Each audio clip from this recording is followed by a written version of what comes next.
At ngayon, paano kung ang One Piece ay hindi pa talaga umiiral noong pagdating ni Roger? Bakit wala silang ginawa nung makarating sila sa Laugh Tale? Kahit alam nila ang katotohanan, at bakit sa loob ng 800 taon, ni si Imo at ang world government ay hindi ito hinanap? Paano kung ang One Piece ay ipinadala pa sa hinaharap? Bakit ang ilan ay naghihintay lang ng isang itinakdang araw? Tara't talakayin natin, dahil ang lihim na ito ang nagdudugtong sa Void Century, sa Dawn of the World at sa tunay na kahulugan ng One Piece. Pero bago tayo magsimula, kalambangin mo na yan, para updated ka sa mga mainit-init pa na bagong chapters at analysis natin.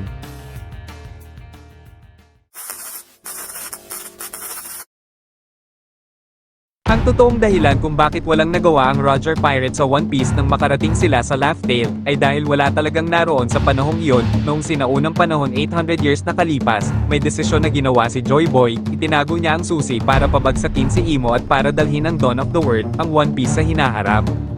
Pero siniguro niyang hindi ito basta-basta na makukuha, kailangan, ang makakahanap nito ay ang tamang tao, sa tamang panahon, dahil dito, humingi siya ng tulong sa isa niyang kakampi, na si Lady Toki, ang may hawak ng Time Fruit noong panahon pa ni Joy Boy.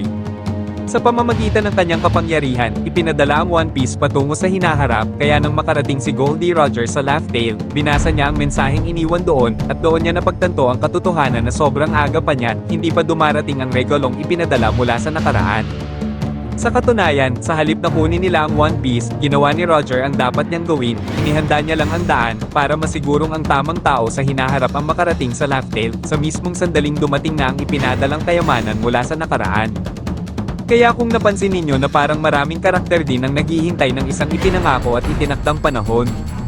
Isang tiyak na sandali sa history na doon lamang magagawa ang pag-asa para sa mundo. Kung nagtataka kayo kung bakit hindi hinanap ni Imo ang One Piece sa loob ng 800 taon, at kung bakit wala ring nagawa si Roger sa kanyang natuklasan sa Laugh Tale, malamang, ito na ang sagot, isang katotohanang matagal nang inililihim ni Oda, pero sa totoo lang, matagal na rin niya itong ipinapakita sa atin. Pinahiwatig ito mismo sa Wano Arc, ang mga tao ng nakaraan ay ipinasa ang kanilang pag-asa sa hinaharap. At habang papalapit na tayo sa huling yugto ng kwento, isang karera ang magsisimula para sa kayamanang paparating mula sa nakaraan, at paulit-ulit na ipinapahiwatig na ang unang makakaangkin nito, siya ang magpapasya sa magiging kinabukasan ng mundo. Paulit-ulit na binibigyang diin ang ideya na walang nagawa ang Roger Pirates dahil masyado pa silang maaga, at nariyan pa rin ang nakabiting misteryo tungkol sa papel ni Toki noong Void Century. Unahin natin si Lady Toki, dahil walang duda, siya ang pinaka hindi pa rin na ipapaliwanag na bahagi na karakter ng Wano Arc. Isa itong malaking revelasyon nang malaman natin na si Toki ay nagmula mismo sa Void Century. Pero matapos ibunyag ang napakahalagang detalyeng yon, kapansin-pansin na hindi na pinag-usapan pa ni Oda ang kanyang mga nakaraan. Isipin ninyo, pwede namang sabihin ni Oda na si Toki ay galing sa kahit anong panahon sa nakaraan, 100 taon, 300 taon, 500 taon, wala sanang magbabago sa takbo ng Wano Arc. Pero sadyang pinili ni Oda na sabihin sa atin na si Toki ay mula sa Void Century. Bakit mahalagang mula siya sa pinaka-importanteng panahon sa kasaysayan ng One Piece? Kung ang impormasyong ito ay walang direktang naging epekto sa Wano na storyline, posible kayang ang tunay na halaga ni Lady Toki sa kwento ay lalabas pa lang kapag dumating na ang mismong Void Century flashback, dahil si Toki ay may kakayahang malaking gawing game changer plot. May kapangyarihan siyang magpadala ng mga tao at bagay patungo sa hinaharap.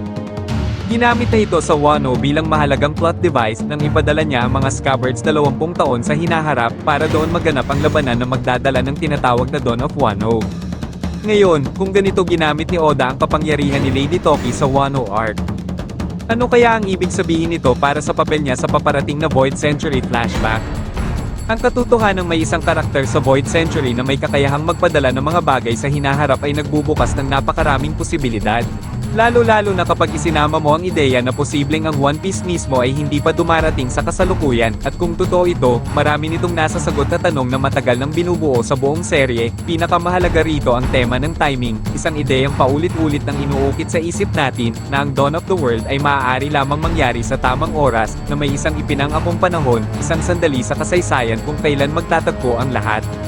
Pero bago dumating ang panahong iyon, wala pa talagang pwedeng gawin. Yan ang dahilan kung bakit patuloy na sinasabi ng Roger Pirates na masyado silang maaga. Yan din ang dahilan kung bakit, kahit patila sinisisi ni Vegapunk kung bakit walang ginawa ang Roger Pirates, malinaw na literal na wala talaga silang kakayahang kumilos pa noon. Maraming manga readers ang naniniwalang ito ay dahil sa mga iilang individual na kondisyon, tulad ng pangangailangan na ipanganak muna si Shirahoshi, a mermaid princess, at tila may isa pang sovereign din na kailangan munang ipanganak bago pa daw tuluyang dumating ang dawn of the world. At bagamat bahagi ito ng katotohanan, may mga palatandaan na nagsasabing mas malalim pa rito ang hinihintay na panahong iyon, dahil una sa lahat, hindi naman talaga natatangi si Shirahoshi. Ang Poseidon ay muling isinisilang kada 100 taon, ibig sabihin, mula pa noong sa Void Century, marami na din na naging Poseidon ang naganap, kaya malinaw na may espesipikong panahon na hinihintay ang kwento. Kung hindi si Shirahoshi, maaaring ang hinihintay ay ang pagkakagising ng Nika Fruit, pero naganap na yon, nagising na ang Nika Fruit at lumitaw na ang bagong Joy Boy, at kahit ganoon, ipinapahiwatig pa rin na hindi pa ito ang ipinangakong panahon. Isa lamang ito sa mga kinakailangang hakbang bago tuluyang dumating ang araw na iyon, at paano naman si Momonosuke, malinaw na may napakalaking papel siyang gagampanan kapag dumating na ang ipinangakong panahon, pero kahit siya mismo ay nagsasabi na hindi pa ngayon ang tamang oras, kaya nga ayaw pa niyang buksan ang mga hangganan ng Wano, hanggat hindi pa dumarating ang tunay na ipinangakong panahon. Sa puntong ito, mas nagiging malinaw na marami sa mga mahalagang pangyayari na unti-unting nagsasama-sama ay hindi pa mismo ang ipinangakong araw, ang paggising ng Nika, ang pagbabalik ni Momonosuke at ang pag-angkin niya sa kanyang papel. Wala ni isa sa mga ito ang mismong promise day na matagal nang hinihintay. Sa halip, tila ang lahat ng ito ay mga kinakailangang paghahanda lamang, mga pirasong kailangang may latag muna bago tuluyang dumating ang tamang panahon. Sa madaling salita, ang mga pangyayaring ito ay hindi ang wakas, kundi pundasyon para sa isang mas malaking bagay. At ano nga ba ang bagay na iyon? Alam natin na sa huli, ang tunay na hakbang para dalhin ang Dawn of the World ay nagmumula sa pagkuha at pag-angkin sa One Piece. Kung sino man ang makakuha ng One Piece, ay siya ang magpapasya sa magiging kinabukasan ng mundo. Kaya ngayon, lumilitaw ang isang mahalagang tanong, 800 taon na ang nakalipas, paano masisiguro ni Joy Boy na ang One Piece ay makikita lamang sa tamang oras, kung itinago lang ni Joy Boy ang One Piece sa dulo ng Void Century, marahil sa Laugh Tale at iniwan lang ito roon sa loob ng 800 taon, hindi ba malinaw na pwede sana itong matagpuan ng kahit sino, anumang oras, malamang kung ganoon, masisira agad ang buong plano niya. Pero ang paulit-ulit na konsepto ng may tamang oras ay nagpapahiwatig ng isang bagay, may itinakdang panahon na talaga kung kailan dapat matagpuan ang One Piece, at magiging ganap itong makatwiran kung ipinadala ni Joy Boy ang One Piece sa isang tiyak na punto sa hinaharap, sa araw na iyon, at sa araw lamang na iyon maaaring muling matagpuan ang One Piece. At iyan ang dahilan kung bakit ipinasok ni Oda ang karakter ni Toki sa Void Century. Si Toki ay hindi lang basta simpleng karakter, isa siyang plot device para sa Time Fruit. Malaki ang posibilidad na si Toki ay kaalyado ni Joy Boy, na inatasan niyang ipadala ang One Piece sa hinaharap, katulad ng papel ni Lily, na tila naging responsable sa pagpapakalat ng mga poneglyph sa buong mundo. At dahil dito, nagiging malinaw kung bakit napakaraming karakter na may alam sa katotohanan ang naghahanda para sa isang tiyak na araw. Hindi lang ito tungkol sa kapanganakan ni Shirahoshi, isa lang siya sa mga bahagi ng plano. Alam ng Sea Kings na kailangan munang maayos ang Noah, ang sinaunang barko, bago pa dumating ang One Piece. Alam ni Toki na kailangan niyang makarating sa eksaktong panahong ito, malamang upang makatulong sa paghubog ng Wano at ihanda ito sa pagbubukas ng mga hangganan bago pa dumating ang One Piece. Alam ni Roger na bago siya mamatay, kailangan niyang pasiklabin ang panahon ng mga pirata, para simulan ng buong mundo ang paghahanap sa One Piece sa malapit na hinaharap. At si Shanks, tila hinahanap ang Nika Fruit dahil may misyon siyang siguraduhin na mapunta ito sa tamang tao bago dumating ang tamang oras, at kung nagdududa ka pa rin sa lahat ng ito, isipin mo ito, ang paliwanag na hindi pa dumarating ang One Piece sa Laugh Tale, pero paparating pa lang sa malapit-lapit na hinaharap, ay literal na sumasagot sa halos lahat ng butas sa kilos ng mga pangunahing karakter sa buong kwento. Unahin natin ang isa sa pinakakakaibang bagay sa One Piece. Sa mahabang paligsahan para sa One Piece, ang isang grupong halos walang pakialam sa One Piece ay ang World Government at si Imo. At kung iisipin mo, sobrang nakakaduda nito, ang One Piece ay sinasabing kayamanang may kapangyarihang magtakda ng kinabukasan ng mundo. Kung ganoon, bakit hindi ito hinanap ng World Government sa loob ng 800 taon? Maaaring sabihin ng ilan na dahil ito ay konektado kay Joy Boy at sa Ancient Kingdom. At gusto ni Imo na burahin ang kasaysayang yon, pero hindi iyon ganap na totoo. Ang dahilan kung bakit pinipigilan ng World Government ang kaalaman tungkol sa nakaraan, ay hindi dahil ayaw nilang makuha ang kapangyarihan, kundi dahil ayaw nilang mabunyag ang kanilang kasamaan, at ayaw nilang mapunta sa kamay ng mga pirata o rebelde ang mga sandatang kayang lumaban sa kanila. Pero si Imo mismo, wala siyang problema sa pag-angkin ng kapangyarihan ng Ancient Kingdom para sa sarili niya. Tingnan natin ang ebidensya, ang ancient weapons, aktibong sinusubukang kunin ng World Government.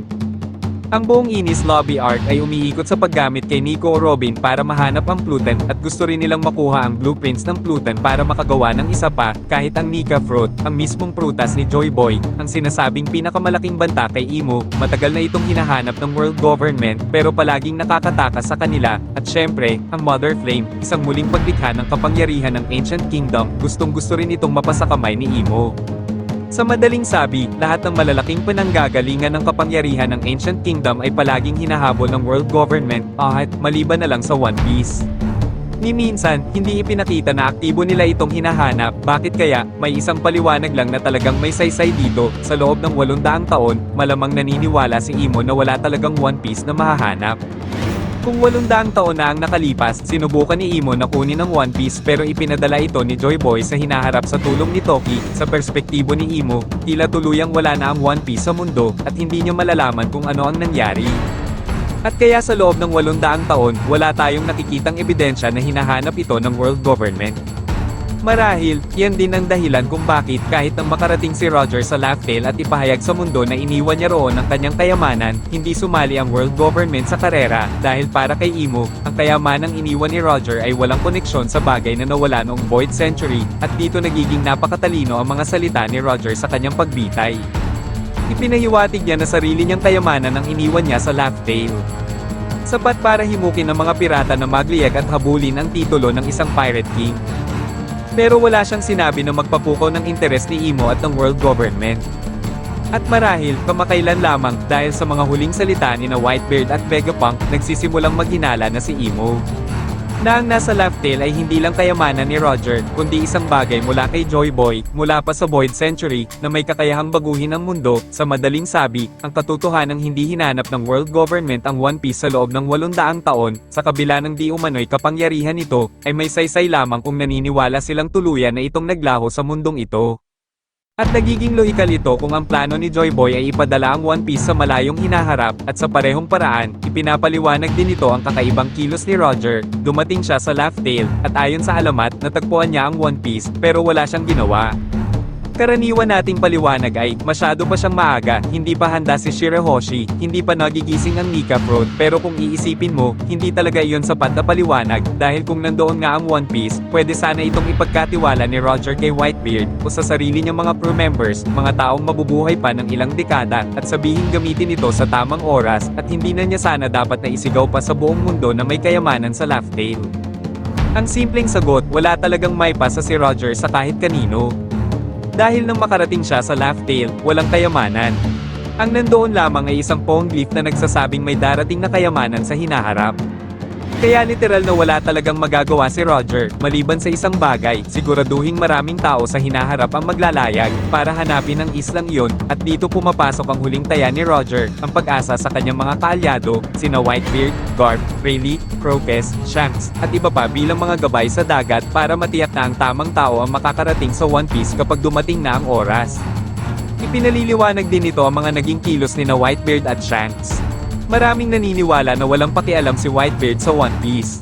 Dahil ang mahalaga lang daw sa kanya ay ang kanyang pamilya, pero hindi iyon totoo. Ang huling ginawa ni Whitebeard ay ang hayagang ideklara ang kahalagahan ng pakikipaglaban sa world government at ang pagtupad ng Will of Peace sa balang araw. Ang kanyang huling mga salita ay panawagan sa mundo na ipagpatuloy ang paghahanap sa One Piece, at ang kanyang huling iniisip ay ang mga sinabi ni Roger tungkol sa susi para talunin ang world government. 100% alam ni Whitebeard kung gaano kahalaga ang One Piece. Mas mahalaga pa ito kaysa sa anumang bagay, at malinaw rin na talagang gusto ni Whitebeard na mapalaya ang mundo. Ang buong huling kabanata ng kanyang kwento ay hayagang ipinapakita yon. Ibig sabihin, may dahilan kung bakit hindi niya inubos ang kanyang buhay sa paghahabol sa One Piece. At ang dahilan ay simple lang, alam niyang wala pang makikita, kaya sa halip, ginamit ni Whitebeard ang kanyang buhay sa kung ano ang kaya niyang gawin sa panahong iyon. Nagtayo siya ng isang imperyo na nagsilbing kanlungan sa mga dagat, pinoprotektahan ng mga tao laban sa world government. Hindi niya hinabol ang One Piece dahil alam niyang masyado pang maaga, at hindi pa ito darating sa panahon na buhay pa siya para magamit ito. At higit sa lahat, iyan din ang dahilan kung bakit malakas ang pahiwatig na kinuha ni Whitebeard si Ace na may layuning palakihin siya bilang tagapagmana ni Roger. Gaya ng inaasahan ni Roger, hindi kailanman naging walang pakialam si Whitebeard sa pagbabago ng mundo. Ang focus niya ay ang paghahanap ng tamang tao sa susunod na henerasyon. Na kayang gawin iyon kapag dumating na ang oras dahil alam ni Whitebeard na hindi na siya aabot sa ipinangakong panahon, iyan din ang dahilan kung bakit sa kanyang huling laban, nakita ni Whitebeard si Luffy bilang isa ring posibleng pag-asa na magmana ng kalooban ni Roger, at kaya naging malinaw ang layunin ni Whitebeard na siguraduhin ang kanyang crew at ang kanyang pamana ay tatawid sa susunod na panahon habang hinihintay ang araw na maaari nang matagpuan ang One Piece. Sa puntong ito, lahat ng kilos at desisyon ni Whitebeard ay nagkakaroon ng saysay, at ang karakter na lalo pang nagpapatibay nito ay si Shanks. Isa sa pinakamisteryosong linya ni Shanks sa buong serye ay ito, panahon na para kunin ang One Piece. Sa loob ng napakaraming taon, wala talagang interes si Shanks na hanapin ang One Piece, at hindi iyon dahil natatakot siya sa ibang Yonko, gaya ng sinasabi ng ilan. Kung tutuusin, si Shanks pa nga ang pinaka nagpakita ng tapang at kakayahang harapin ang kahit sino, wala siyang problema na harapin si Whitebeard sa mismong barko nito, lalong wala din siyang problema kay Kaido, wala siyang problema kay Blackbeard, at wala rin siyang problema na harapin ang buong Marine Forces ng sabay-sabay.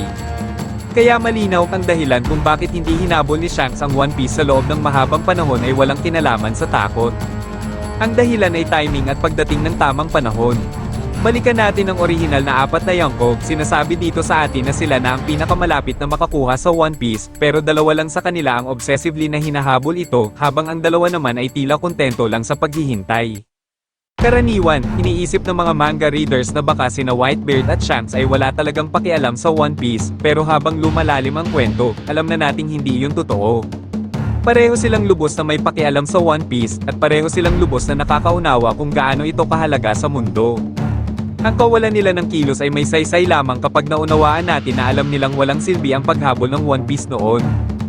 Habang sina Kaido at Big Mom ay bulag na humahabol, ang dalawang Yonko na malapit kay Roger, ang dalawang pinagkatiwalaan ni Roger ng kanyang mga lihim, sila ang nakakaalam na wala pang dahilan para hanapin ang One Piece, dahil wala pa silang makukuha, pero sa lahat ng ito, isang tanong ang nananatili, ano nga ba talaga ang bagay na ipinadala mula sa nakaraan patungo sa hinaharap? Ano nga ba ang One Piece, at ang pinakasimple at pinakamalinaw na sagot ay ito, ang araw na ipinapakita sa mural. Malinaw na ang malaking digmaan sa mural ay umiikot sa araw. At dahil alam natin na ang finale ng kwento ay isang malawakang digmaan para sa One Piece, lohikal na isipin na ang araw ang One Piece. At tandaan, ang araw sa mural ay hindi simboliko lang. Tahasan itong inilalarawan bilang pisikal na bagay na may napakalaking kapangyarihan, sinasabi pa nga na nagbago ang mundo noong unang nahawakan ng sangkatauhan ang araw. Ngayon, kapansin-pansin, kahit na umiiral ang araw noon, wala na ito sa modernong mundo, pero alam natin na papunta tayo sa isang dawn of the world na nagpapahiwatig na babalik ang araw sa anumang anyo. Kaya kung ibuod natin, ang huling digmaan ay tungkol sa One Piece, ang mural ay tungkol sa digmaan para sa araw. Ang One Piece ay isang bagay na may kapangyarihang baguhin ang mundo. Ang araw ay isang bagay na may kapangyarihang magbago ng mundo, at higit sa lahat, ang pag-angkin sa One Piece ay magdadala ng dawn, at ang pag-angkin sa araw ay malinaw na sumisimbolo sa liwanag. Lahat ay nagtutugma, idagdag pa rito ang sinabi ni Vegapunk na may isang bagay na misteryosong nawala sa mundo mula pa noong panahon ng Ancient Kingdom, isang espesyal na uri ng enerhiya, isang halos walang hanggang power source na dating taglay ng Ancient Kingdom, at ang Mother Flame ay maliit na kopya lamang ng kapangyarihang iyon. Noon, may mas dakilang pinanggagalingan ng enerhiya ang mundo, muli, lahat ng palatandaan ay bumabalik sa araw, kung babalikan natin ang kasaysayan, ang First World ay ang panahong natuklasan ang araw, ang Second World ay panahon ng kasaganaan, kung kailan hawak ng Ancient Kingdom ang araw bilang power source. Ang Void Century War ay digmaan para angkinin ang araw. At sa kasukdulan ng digmaang iyon, nawala ang araw sa mundo. At bakit? Dahil ipinadala ito ni Joy Boy sa malayong hinaharap. Kung saan hindi ito maaangkin ni Imu, nawala ang araw. Nawala ang walang hanggang enerhiya, ang mundo ay literal at simbolikong nalugmok sa dilim. Habang ang kasamaan ang namayani, pero sa malayong hinaharap, may ipinangakong araw na darating, isang araw kung kailan babalik ang araw sa mundo, at ang lahat ng nagmana ng kalooban ni Joy Boy ay naghahanda, para sa sandaling iyon, ang tamang tao ang makakaangkin sa araw, wawakasan ang paghahari ng kasamaan, at dadalhin ang tunay na dawn of the world, pero syempre, hindi iyon mangyayari ng walang digmaan. Kaya ano sa tingin nyo, naniniwala ba kayo na ang One Piece ay ipinadala sa hinaharap, at kung nagustuhan ninyo ang video na ito, pahingi ng kahit isang like lang, salamat sa panonood hanggang sa muli.